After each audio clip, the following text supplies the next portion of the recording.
Who here was sort of drawn by the mystery?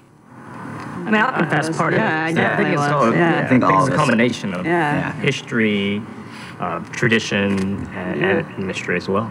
You know there's ritual, but you don't know what it is. Exactly. And that, how can you not be? That's alluring. Yeah. I mean, that's the reason people join Freemasonry and not the Rotarians.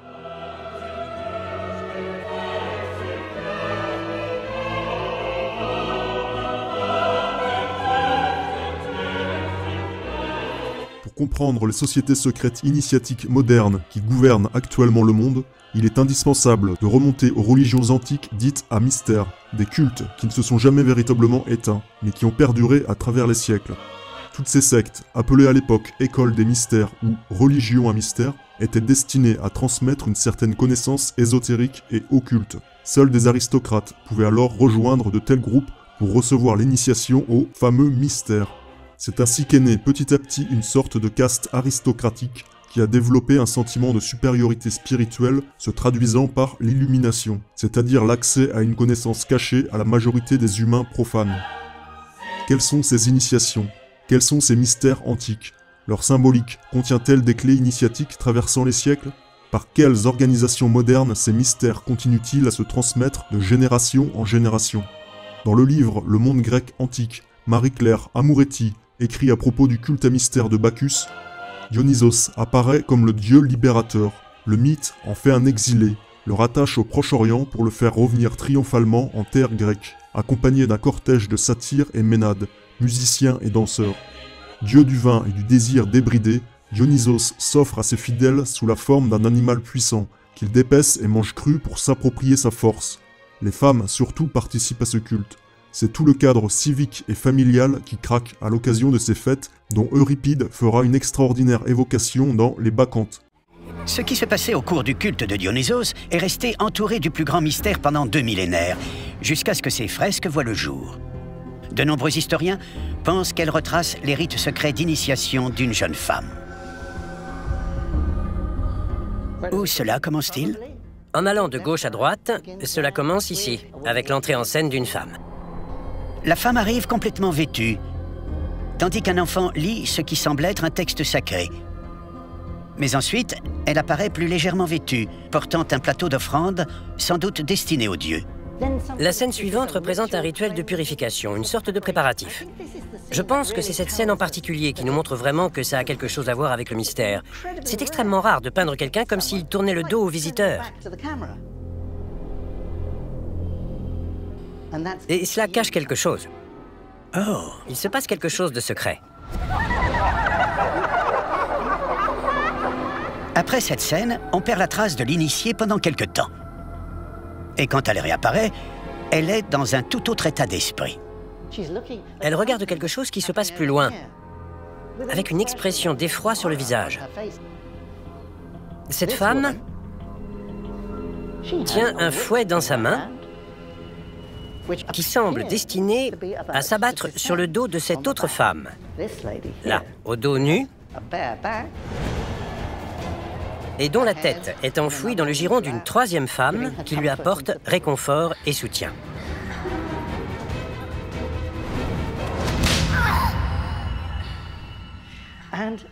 Et il y a une autre femme dénudée qui danse en frappant des cymbales ding ding ding. Une des choses qu'on déplorait à propos de ce culte, c'est qu'il se servait du bruit de la musique pour étouffer les cris des gens. Dans l'ouvrage intitulé Dictionary of Satanism, Wade Baskin écrit à propos des cultes de la fertilité.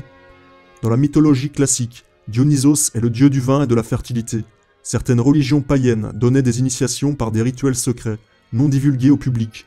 La connaissance secrète que recevait l'initié lui procurait des avantages dans sa vie présente et dans sa vie après la mort. Les mystères dionysiaques étaient présents à plusieurs endroits. Les cérémonies orgiaques nécessitaient de boire le vin sacré, de manger la chair crue de l'animal sacrifié et de boire son sang.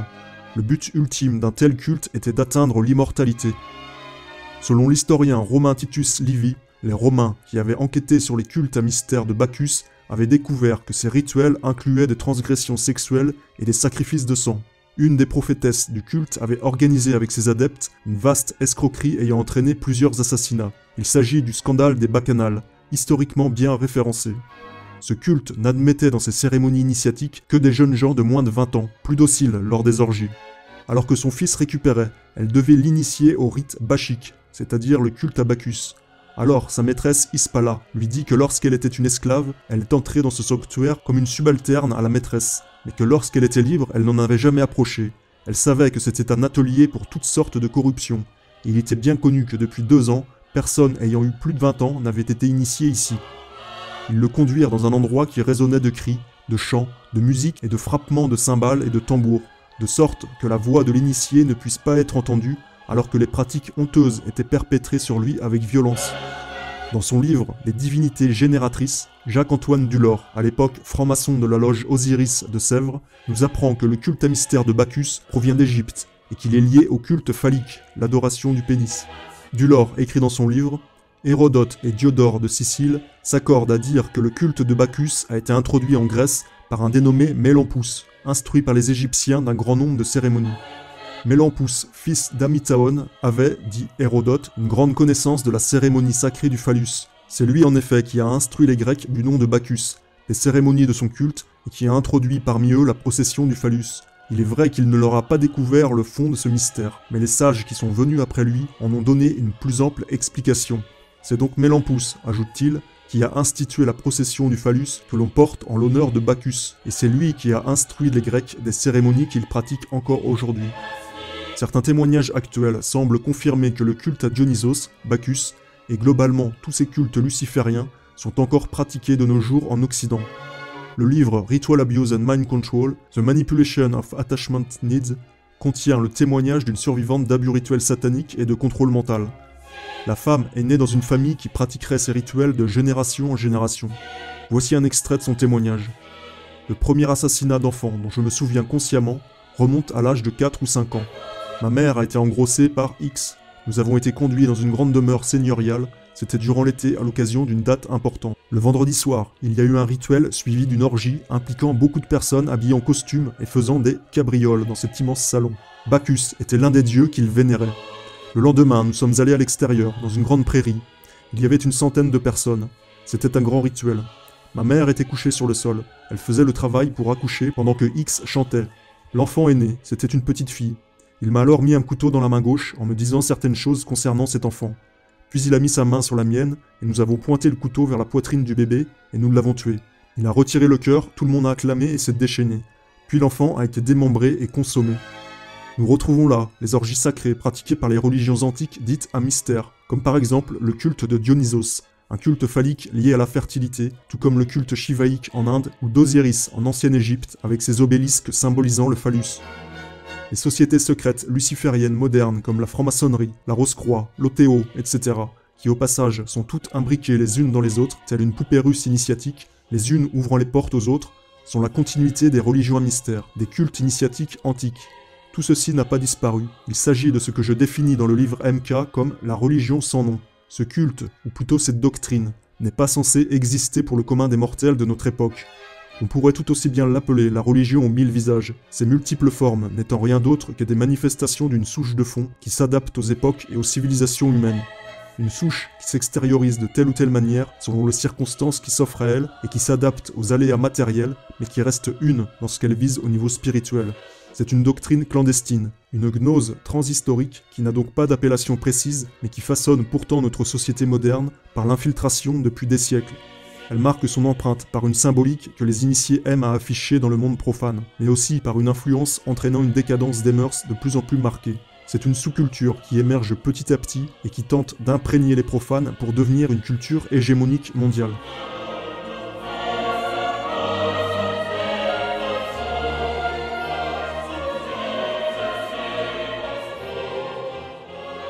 Yes, well, I'm a survivor myself. My abuse started in the 40s, and that was, World War II. And so obviously some of the first things that I saw were a mixture of people who were involved in military and were in college settings who were doing that kind of experimentation. And also there were connections with there were Masonic connections. But in the time that I was given mentorship, I was told there was something called the pantheistic occult, and that essentially what that meant is that there are all different systems under which mind control can be perpetrated. What the pantheistic occult basically meant was that it doesn't really matter what the belief system is. It depends on the person's adaptability, their way they respond to issues of power, and you move your way up depending on your adaptability, so that you may never know that there is a group larger than the one that you're involved in, or you may, depending on how you move through the system and also how the people who are in contact with you move through the system. For example, the people who are teaching me about the pantheistic occult were directly involved in what was called a Dionysian sect. And that they explained that had gone from pre-Christian times. And essentially most of what they were doing is political blackmail. And there were systems of belief that had to do with political blackmail. So, for example, the use of the children had to do with having them adapted to sex, and then you could, for example, photograph or film people who you wanted to blackmail in the sex act with children, which was very easy to manipulate them. So that, for example, since I was born into a generational system, there were people there who talked about the occult tradition, and they traced themselves back, like I said, to the Dionysians, which is pre-Christian, and they had a whole occult tradition, and they interpreted history, and they had stories about all of the different things that happened up through the movements of their group. The stories that I was told about, for example, the Dionysian sect, the oldest laws that were ever passed against ritual abuse happened in Rome pre-Christ, and they were made against the very Dionysian sects that were still in operation in the 40s and 50s, which I'm assuming are still in operation now. And the reason the laws were made against, and it was known that in the rituals there were sexual orgies, there was flaying, which is skinning of people, there was flagellation, there was abuse of, ritual rape of women and children. That isn't why there were laws made against the groups, though. The laws were made against the groups because of the practice of common commission of crime for the purpose of political blackmail. When I was a child, you would have something that would be like a private birthday party for a powerful person in town. And at that birthday party, there were drugs ingested that the people didn't know about who were invited, who happened to be maybe judges or a police chief or certain lawyers, people who had power in that town. And in the course of the evening, they would be photographed having sex with little children, filmed having sex with little children under the influence of drugs. But that didn't make any difference. If then people had those films, how far are you going to get in prosecuting if the people who would bring the case have that kind of blackmail evidence available against them?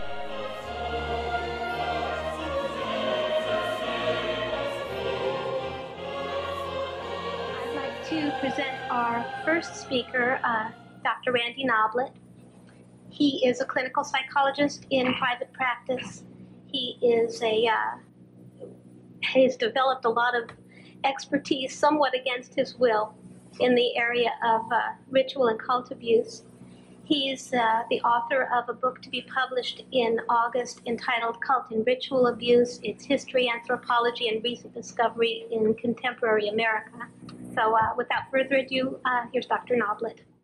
Some of you may be wondering, though, at this point, okay, mind control, what does that have to do with cults?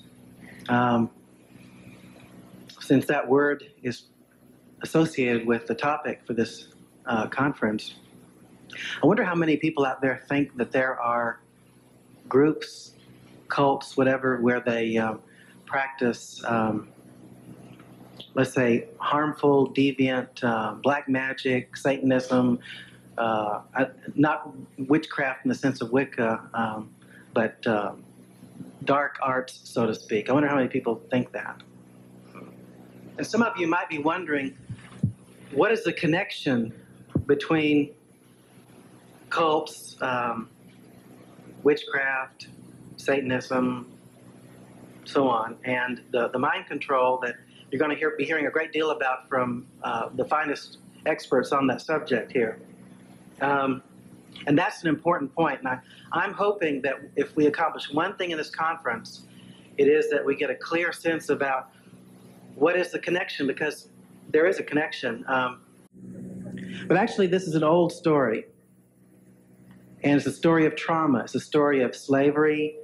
It's a story of the complete annihilation of other human beings when you can get away with it.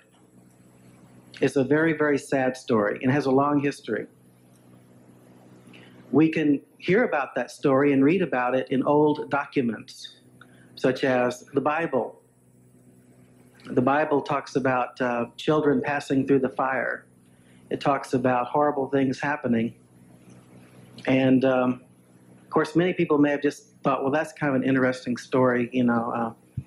What does it mean? What does it mean that Aztecs and that other Mesoamericans would flay people on an altar and consume their heart? What's that all about? Well, my argument is there's a thread that goes all through this. And if we want to go back in time, we can go all the way back to the worship of nature, shamanism, and so on. Trauma has always been viewed throughout history as a way of creating altered states of consciousness.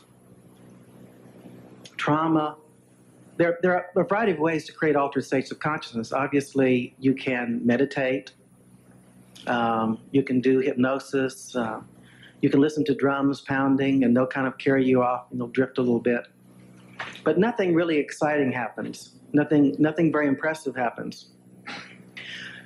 It's my belief that many, many years ago, people learned that if you traumatize a person in a certain way, you can create the God that you worship.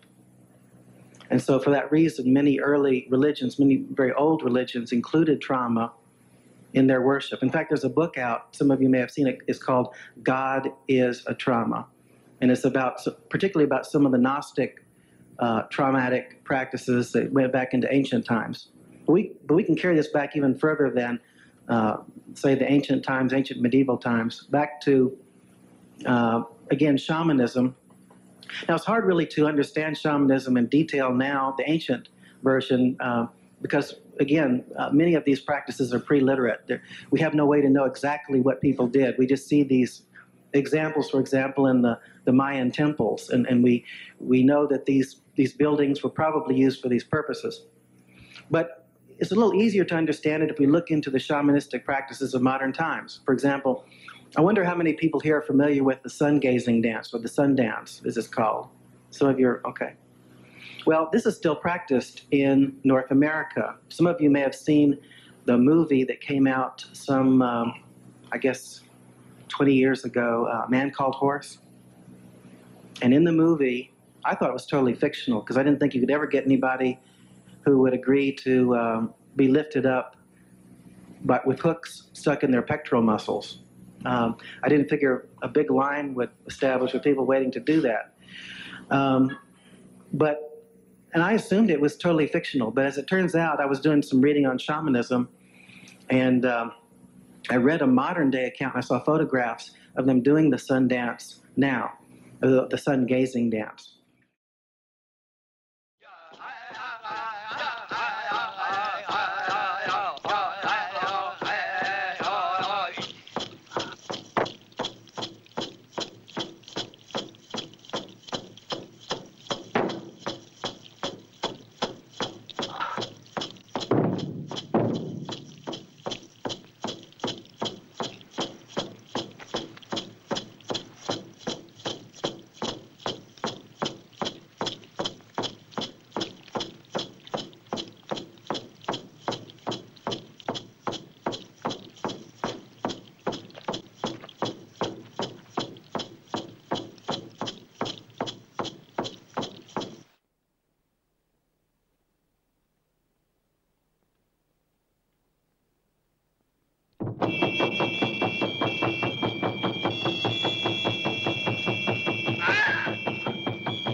again, the idea is very simple.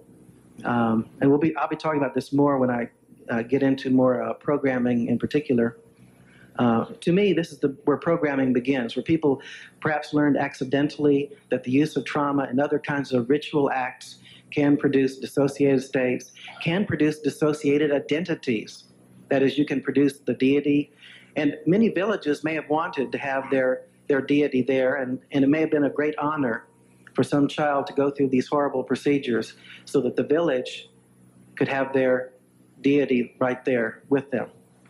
Well, through time, these practices pass through some changes, but not a whole lot. Many of you are probably aware of the mystery cults that existed around the Mediterranean during the ancient and up until the medieval times. Many of these involve traumatic rituals as well. And so now we have many people making allegations that some of the modern day remnants of these mystery cults, that is the fraternal organizations of modern times, engage in this kind of behavior as well.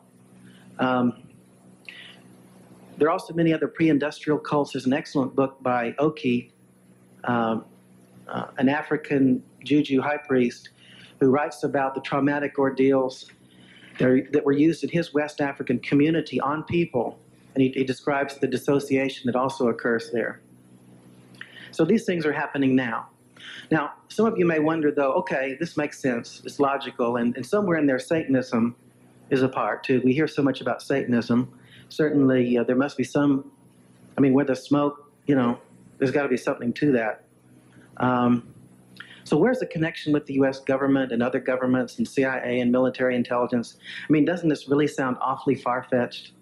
Well, we can go back to the Hellfire Clubs of England and Ireland in the 1700s, and we see a very clear connection there between governments, powerful members of governments, and bizarre, occult, or satanic, whatever you want to call it, dark kinds of activities. As many of you probably know, Ben Franklin was a visitor of the Hellfire Club in London, or outside of London. Additionally, the organization that was established in the outskirts of London was actually created by Sir Francis Dashwood, who shortly thereafter became the Chancellor of the Exchequer of Great Britain. In other words, he would be the equivalent of the Secretary of the Treasury. We're talking about top-level government. He was a personal friend to George III. I mean, very high-level government-type individual. And this was an individual who was carrying on in his residence bizarre practices that included blasphemous religious acts, bizarre sexual acts, and so on. Well, this is where we see a rather obvious beginning connection between governments and bizarre occult and other kinds of procedures like that. Aleister Crowley is another individual where we see a very clear connection between occultism, possibly Satanism, and governments. Crowley, of course, was involved with the British intelligence, as many of you know. And from then, we have this marriage made in hell, so to speak. In any case, there is a clear connection between the use of trauma in a ritualized manner and the development of dissociated individuals, the individuals that are coming forth that we're seeing nowadays clinically. We have many survivors who will be here telling their stories. We also will have some mothers who are protective mothers who are doing their best to try to protect children in extremely abusive environments. And they're finding out that the government, who is supposed to protect them, is doing just the opposite.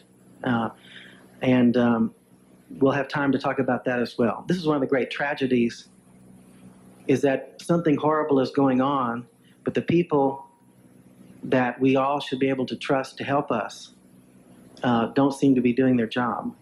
And that is why it is my belief that we must have a citizens movement to correct this terrible wrong.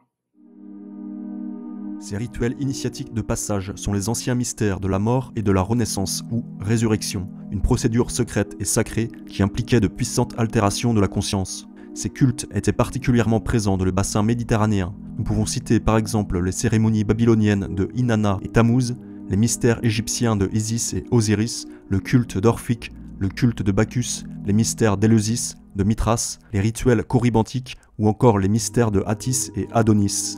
Dans le livre Le monde grec antique, l'historienne et archéologue Marie-Claire Amoretti écrit « Les mystères d'Éleusis apportent à l'initié une communication avec les grandes déesses de la terre, Déméter et Corée. L'obligation du secret fut si bien respectée que nous ignorons la phase ultime ou époptie. Elle semble avoir provoqué une sorte d'extase contemplative. L'initié est entré personnellement en rapport avec la divinité. Il a reçu promesse de félicité.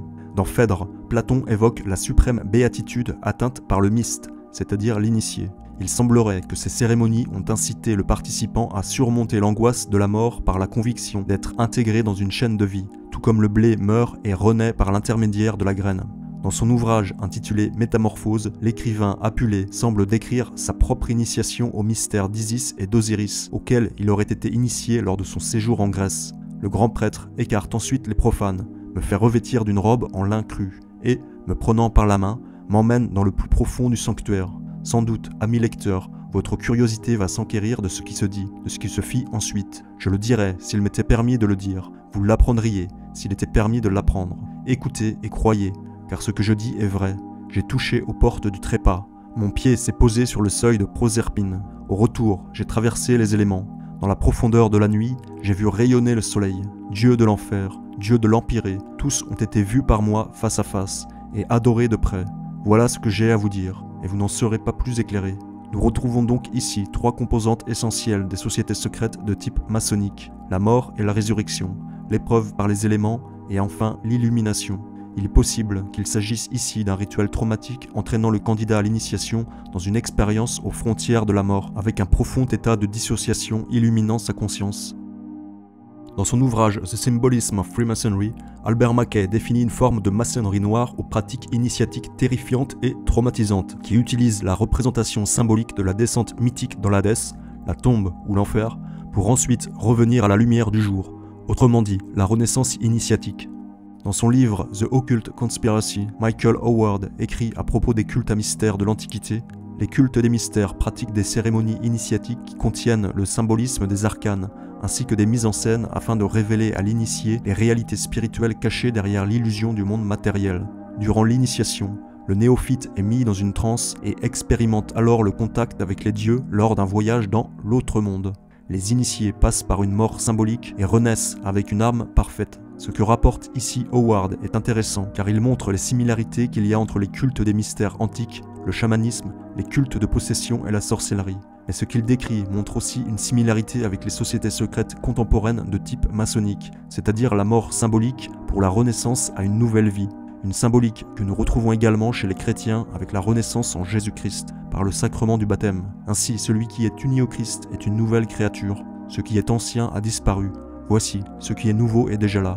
Les rituels de renaissance, avec un passage par une mort et une renaissance symbolique, étaient donc quelque chose de répandu dans les religions antiques païennes dites à mystère. Cette pratique de la résurrection symbolique est également présente dans certaines traditions chamaniques. Ce type de résurrection initiatique revient fréquemment dans les témoignages de survivants d'abus rituels modernes. Cette mort et cette renaissance peuvent être symbolisées par un véritable enterrement dans un cercueil ou un caveau dans un cimetière. Certains survivants rapportent même avoir été placés dans la carcasse d'un animal mort et dans certains cas dans un cadavre humain. Le docteur Julian Denson Gerber, avocate et psychiatre américaine, parle d'un rituel satanique dans lequel un enfant est placé dans la cavité béante du ventre d'une femme à qui l'on vient de faire une césarienne pour retirer son bébé. Ce rituel a été également décrit par Kathleen Sorensen et le rescapé Paul Bonacci. Le sénateur John DeCamp rapporte les propos de Denson Gerber dans son livre The Franklin Cover-Up. Je suis dans ce domaine depuis suffisamment longtemps et j'ai dû réaliser ce que ces 3 patients me disaient. C'était quelque chose de tellement horrible pour moi à m'imaginer. Prendre un enfant de 2 ans et le placer dans l'utérus ouvert d'une femme mourante, pour avoir cet enfant couvert de sang. J'utilise moi-même le déni après toutes ces années. Selon Sorenson, cela se produit dans le Nebraska, mais la même chose, la même cérémonie a été décrite par Bonacci, également dans le Nebraska. L'ex-sataniste Stella Katz décrit ainsi la cérémonie de renaissance lors de laquelle la personnalité de l'enfant est fractionnée. Cela peut être une carcasse de vache, de grande chèvre ou de mouton. Il est dit aux enfants qu'ils ne pourront entrer dans le royaume de l'obscurité seulement s'ils renaissent à nouveau du sang de la bête. Cela est similaire, mais d'une manière inversée, aux croyances chrétiennes, selon lesquelles seuls ceux qui sont nés par l'eau et par l'Esprit Saint pourront entrer dans le royaume de Dieu. L'enfant est drogué et placé nu dans une carcasse, puis la main du « délivreur » s'insère et l'enfant est entraîné à travers l'incision qui a été faite sur l'animal. Lors de cette expérience, l'enfant, habitué à se fractionner lorsqu'il est terrorisé, va créer une nouvelle scission, c'est-à-dire un nouvel alter, une nouvelle personnalité. L'alter de l'enfant est alors généralement baptisé avec un nom de démon par celui qui le fait naître. Fritz Springmeier décrit également le même type de rituel servant aussi de baptême satanique. Cette cérémonie peut varier dans certains détails, mais voici le rituel effectué pour un enfant destiné au contrôle mental de type monarque. L'enfant est déshabillé et on lui fait enfiler une robe pourpre. Il est placé à l'intérieur du pentagramme où se trouve une femme nue, faisant office d'autel devant lequel l'enfant est présenté. Un cheval ou un chacal avec l'inscription Nebabka sur le cou ou sur le front est ensuite sacrifié au nom de Satan. Le nom qui lui est donné peut varier selon les groupes. Cela peut être Seth ou Saman par exemple. L'abdomen de la bête est entièrement ouvert et le foie est retiré. Les 4 esprits gardiens des 4 points cardinaux, les Watchtowers, tours de guet, sont alors invoqués. L'enfant monarque est ensuite enduit avec la graisse de l'animal mort. Un esprit gardien, le Gatekeeper, est alors appelé avec une cloche, puis l'enfant est placé dans le ventre de l'animal. Une partie du foie cru est donnée à l'enfant et le reste est consommé par le groupe. L'enfant finit par être baptisé avec le sang de l'animal sacrifié. Le document de 1200 pages contenant les auditions et les procès-verbaux de l'affaire Dutroux en Belgique rapporte certains témoignages relatifs à des sacrifices de sang lors de rituels, avec parfois un baptême de sang, similaire aux antiques pratiques du culte de Mithras. La reconstitution du traumatisme de la naissance, voire même la régression intra-utérine, est une caractéristique commune aux abus rituels sataniques. Peut-être est-ce une pratique inconsciemment liée avec le traumatisme initial des grossesses gémellaires, où le fœtus fait l'expérience de ressentir son ou ses jumeaux mourir à ses côtés dans l'utérus. Il semblerait que l'angoisse de l'initié, qui vise à rester en permanence en union avec la mère, et donc à éviter ainsi la répétition du traumatisme de la naissance, est illustrée dans les anciens cultes gnostiques. Ces religions à mystère exprimaient leur refus de Dieu le Père par une volonté d'un retour à la déesse mère. Les rituels de naissance ou de renaissance viennent des anciens cultes de la fertilité liés à la déesse mère. La mère, et l'orgie incestueuse, a été élevée à un statut de rituel divin en opposition à Dieu le Père. Dans les anciens mystères, l'initié recevait la promesse d'une toute-puissance divine, une union cosmique avec le tout, grâce à l'union symbolique avec la mer. Dans les mystères d'Éleusis, il y avait une initiation nommée la descente sombre dans la mer. Le hiérophante était accompagné dans cette obscure initiation par une prêtresse qui représentait la déesse mère, la descente dans son utérus. Dans le culte à mystère phrygien, l'initié descend dans une fosse et le sang d'un animal est versé sur lui. Suite à cette renaissance, il reçoit entre guillemets le lait nourricier. La secte des Fibionites visait par exemple à rassembler la semence masculine et les menstruations féminines dans une sorte de culte du sperme, où l'on consommait même des fœtus humains. Tous ces rites tournent autour de la fertilité, mélangeant à la fois la fertilité de la terre-mère et la fertilité humaine, aboutissant bien souvent à des pratiques totalement dépravées et criminelles. Pour le psycho-historien Lloyd Demoz, la seule manière de donner un sens à certains éléments présents dans les abus rituels est de considérer qu'ils font revivre symboliquement et même physiquement le traumatisme de la naissance. On y retrouve le confinement dans des ventres symboliques, cages, boîtes, cercueils, mais aussi des ventres organiques réels. La pendaison, la tête en bas, qui reproduit la sensation qu'éprouve le fœtus dans le ventre de sa mère. La submersion de la tête dans l'eau lors des tortures reproduit l'expérience du liquide amniotique, tandis que la suffocation reproduit l'anoxie que tous les bébés vivent lors de l'accouchement. La victime est forcée de boire du sang et de l'urine, tout comme le fœtus boit entre guillemets du sang placentaire et baigne dans son urine. Les rituels sont souvent effectués dans des tunnels ou des caves, des lieux souterrains sombres et humides, symbolisant le confinement du canal vaginal ou du ventre de la terre-mère. Les 16 éléments caractéristiques des abus rituels que les chercheurs Jean Goodwin et David Finkelor ont répertoriés sont tous liés à la reconstitution du traumatisme de la naissance. Sans une naissance symbolique, tous ces actes n'auraient aucun sens. Certains chercheurs se sont posé crûment une question à propos de ces protocoles systématiques dans les abus rituels. Pourquoi violer d'une manière aussi compliquée ?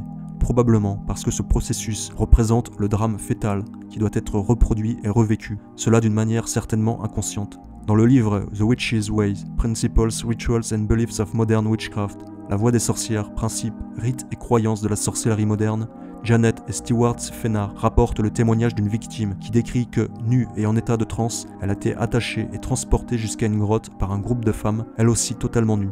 Une fois dans la grotte, les femmes l'ont fait passer sous leurs jambes en gesticulant et en hurlant, comme s'il s'agissait d'un accouchement. Ensuite, un cordon ombilical, symbolique, a été coupé et la victime a été arrosée d'eau.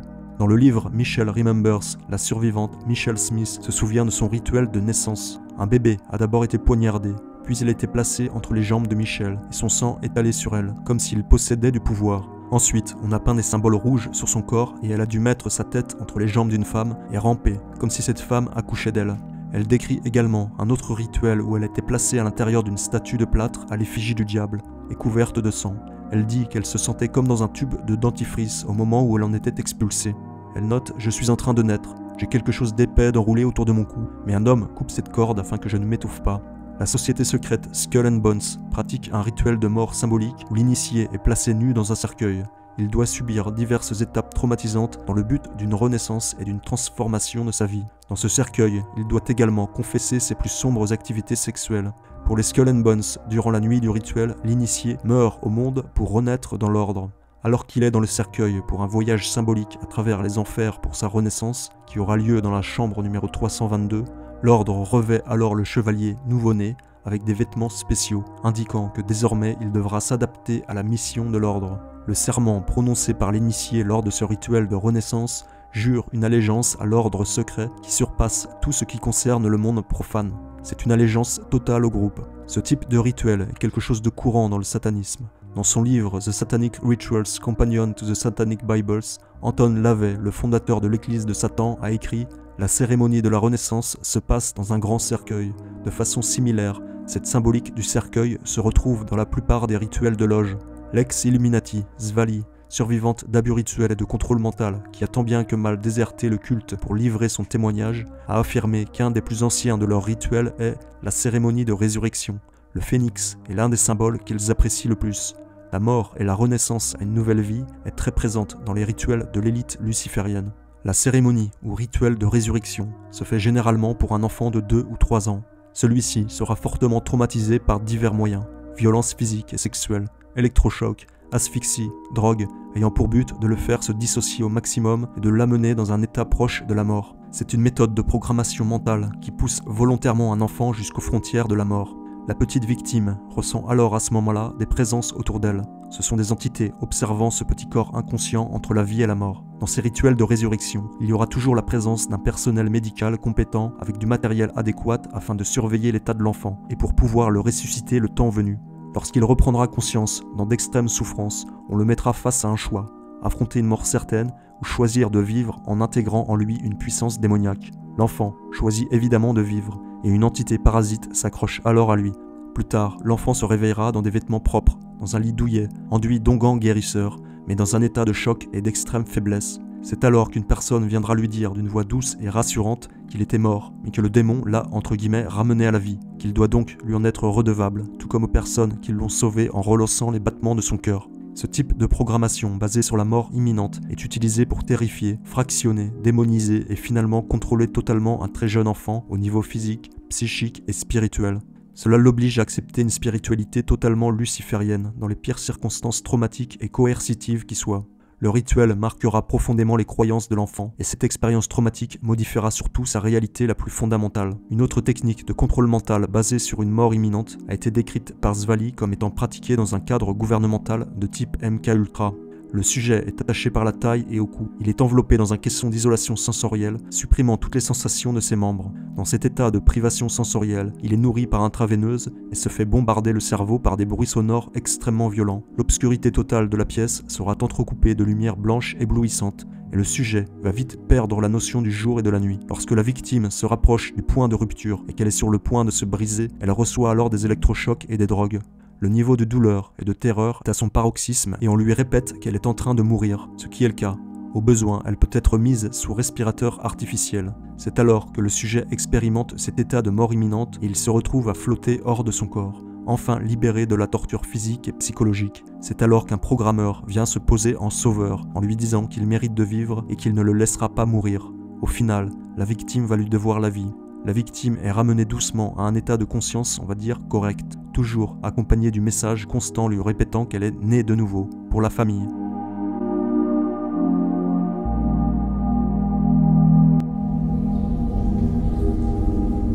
Le monde souterrain, par sa richesse infinie et inviolée, hante l'imagination de l'homme. Ce domaine mystérieux ne se révèle que rarement, La caverne obscure et profonde inspire la terreur et la superstition. Ces bouches de l'enfer, accessibles après un long parcours dans les entrailles de la terre, peuvent servir d'initiation pour en revenir transfiguré. La descente de l'esprit dans la matière, au cœur de ce que certains gnostiques appelleront la terre-mère. Une descente dans l'Hadès, conduisant aux mystères les plus obscurs.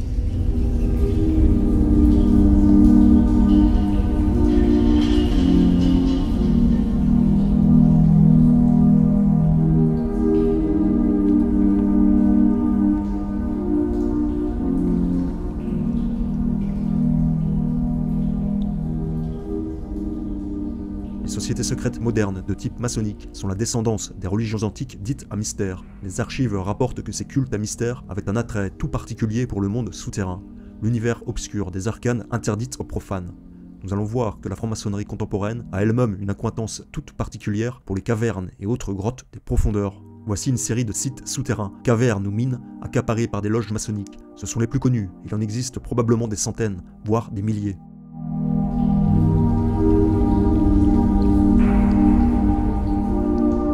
Religieux et musicologue Karl Dönitz, ayant consacré une grande partie de sa vie à l'étude de l'œuvre de Mozart, ayant grandi au milieu des frères de Salzbourg, nous apprend que la loge des Illuminés de Bavière organisait souvent leurs assemblées en pleine nature, dans ce qui semble bien être une pratique des mystères de Isis.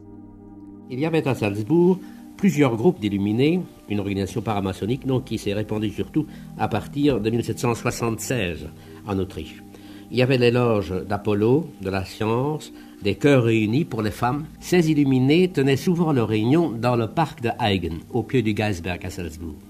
Ils en avaient fait une sorte de forêt des dieux, avec des hôtels, des monuments funéraires, etc.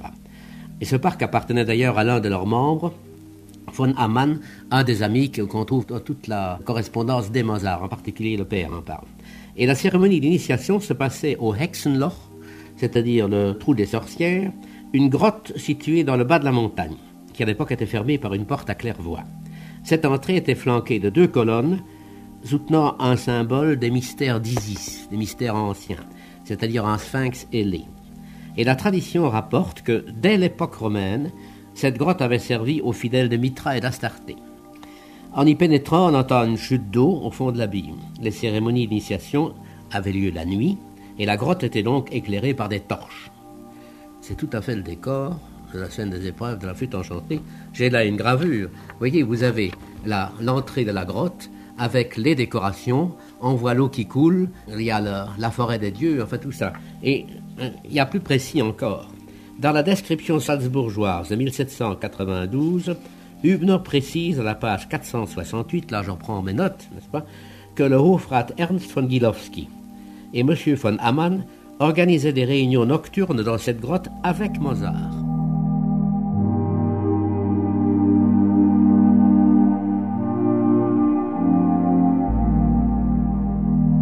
Les grottes et les cavernes étaient en effet des lieux propices aux sombres initiations, notamment l'épreuve par les éléments avec une mort et résurrection symbolique aboutissant à l'illumination. La franc-maçonnerie n'est rien d'autre que le véhicule des mystères égyptiens dans un contexte où on les a oubliés. C'est ainsi que la grotte hermétique, grenier souterrain à savoir, et lieu de l'initiation, devient l'emblème de la sagesse secrète. On en trouve dans presque tous les jardins que les riches francs-maçons se firent faire dans les dernières décennies du XVIIIe siècle.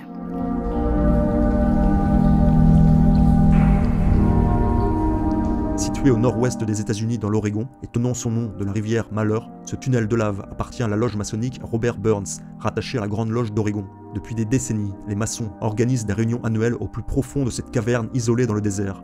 La dernière en date, la 83e, s'est tenue les 27, 28 et 29 août 2021. La première réunion officielle de francs-maçons dans cette caverne a eu lieu le 1er octobre 1938. Depuis, chaque année, des frères viennent des 4 coins du pays pour se terrer dans cette profonde cavité qui, selon la légende amérindienne locale, serait une porte vers le monde souterrain. La seule fonction que l'on puisse alors raisonnablement attribuer à ces installations extrêmement ambitieuses était la création d'un espace soustrait au regard du profane et réservé à la religion ésotérique. La thèse de Warburton se trouva alors définitivement validée par les découvertes de l'archéologie et la mise au jour de l'Égypte souterraine. Cet antagonisme entre religion populaire, publique et garante de la pérennité de l'État et religions secrètes, philosophiques, des mystères, s'exprimaient en Égypte sous la forme d'une opposition entre architecture visible et architecture souterraine.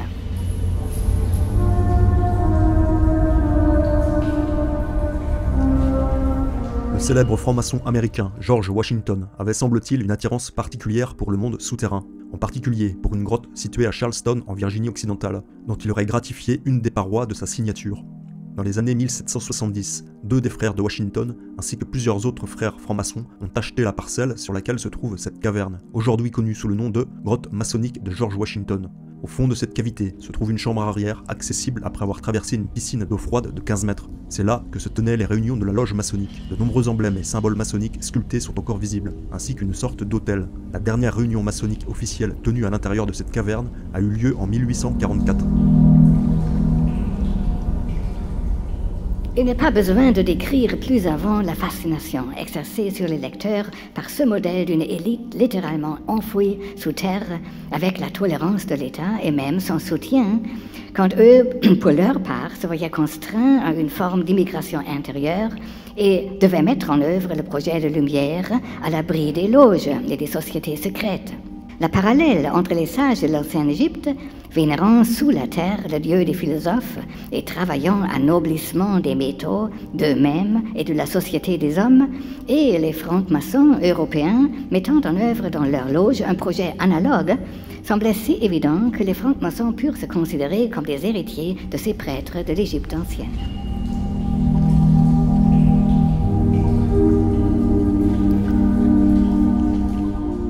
Situé aux États-Unis dans le comté d'Amador en Californie, le site Volcano possède des cavités rocheuses ayant servi également à des réunions maçonniques dès la fin du 19e siècle. Aujourd'hui, le site est la propriété de la loge dite Volcano.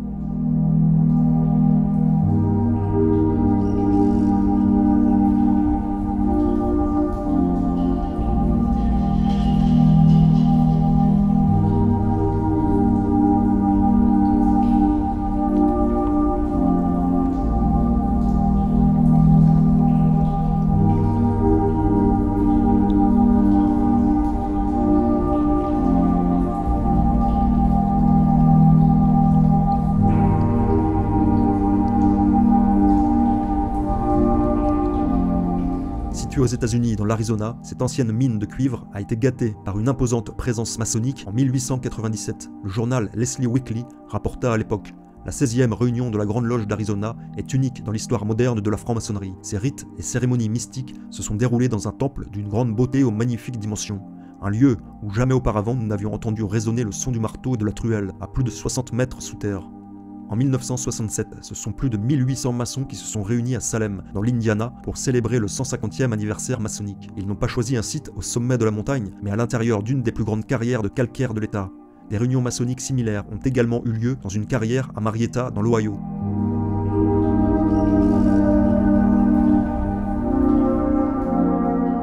En Angleterre, à Torquay dans le Devon, les francs-maçons de la loge Miles Coverdale ont célébré leur 700e réunion dans une spectaculaire grotte préhistorique appartenant au vénérable maître de cette même loge.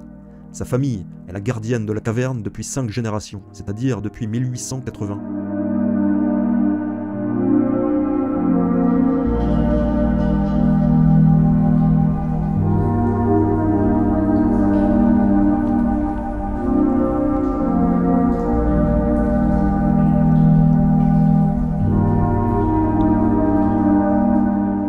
Le parc national des cavernes de Carlsbad, le parc aux 119 grottes, a également accueilli dans ses entrailles des rituels maçonniques.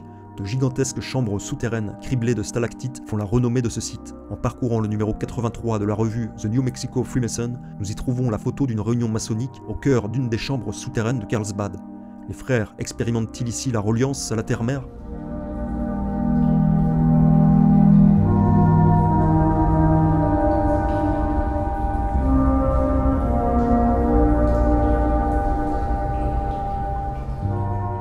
Cette vidéo amateur nous montre une expédition dans une grotte de la montagne Lookout en Géorgie aux États-Unis. Selon la femme qui filme, il s'agirait d'une grotte maçonnique. On y voit ce qui semble être des aménagements taillés directement dans la pierre, des marches, des sortes d'autels ainsi que des bancs.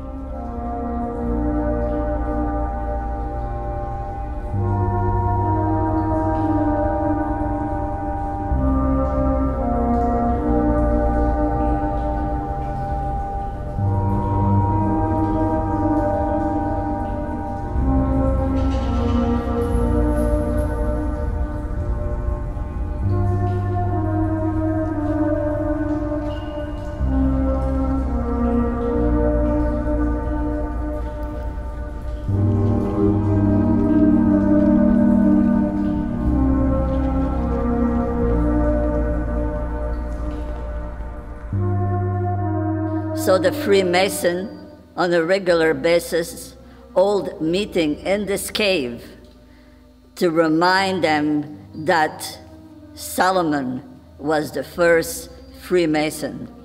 Aussi appelée la mine de Salomon, cette grotte située à Jérusalem a été gâtée par la présence maçonnique dès 1868, lors d'une cérémonie présidée par le grand maître de la Grande Loge du Kentucky, les francs-maçons d'Israël. Ils tiennent donc une réunion annuelle depuis les années 1860.